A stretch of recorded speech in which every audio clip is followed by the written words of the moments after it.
श्री हरि विष्णु, राधे राधे। दोस्तों, आप सभी का मेरे चैनल में बहुत बहुत स्वागत है। आज हम आपके लिए कार्तिक मास शुक्ल पक्ष देव उठनी एकादशी की व्रत कथा लेकर आए हैं। हर साल कार्तिक माह के शुक्ल पक्ष की एकादशी तिथि को देव उठनी एकादशी मनाई जाती है। इस वर्ष 12 नवंबर को देव उठनी एकादशी है। इस तिथि पर जगत के पालनहार भगवान विष्णु और माँ लक्ष्मी जी की पूजा अर्चना करने का विधान है। साथ ही यह सभी पापों से छुटकारा पाने के लिए भी व्रत किया जाता है। देव उठनी एकादशी के दिन व्रत कथा का जरूर पाठ करना चाहिए। आइए सुनते हैं व्रत कथा। एक राजा के राज्य में सभी लोग एकादशी का व्रत रखते थे। प्रजा तथा नौकर चाकरों से लेकर पशुओं तक एकादशी के दिन अन्न नहीं दिया जाता था। एक दिन किसी दूसरे राज्य का एक व्यक्ति राजा के पास आकर बोला, महाराज कृपा करके मुझे नौकरी पर रख लें। तब राजा ने उसके सामने एक शर्त रखी कि ठीक है, रख लेते हैं, किंतु रोज तो तुम्हें खाने को सब कुछ मिलेगा, पर एकादशी के दिन अन्न नहीं मिलेगा।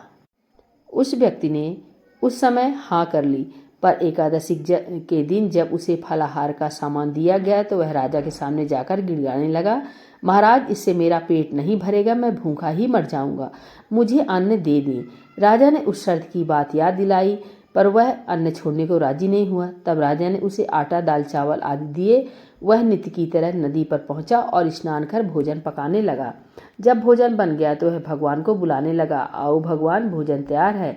उसके बुलाने पर पीताम्बर धारण किए भगवान चतुर्भुज रूप में आ गए तथा प्रेम से उसके साथ भोजन करने लगे। भोजन आदि करके भगवान अंतर्धान हो गए तथा वह अपने काम पर चला गया। 15 दिन बाद अगली एकादशी को वह राजा से कहने लगा कि महाराज मुझे दुगना सामान दीजिए, उस दिन तो मैं भूखा ही रह गया। राजा ने कारण पूछा तो उसने बताया कि हमारे साथ भगवान भी खाते हैं, इसलिए हम दोनों के लिए ये सामान पूरा नहीं होता।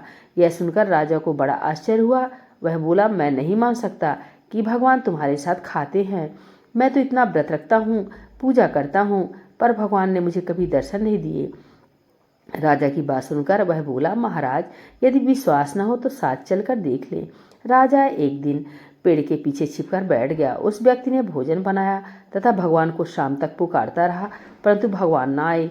अंत में उसने कहा, हे भगवान, यदि आप नहीं आए तो मैं नदी में कूदकर प्राण त्याग दूंगा। लेकिन भगवान नहीं आए। तब वह प्राण त्यागने के उद्देश्य से नदी की तरफ बढ़ा।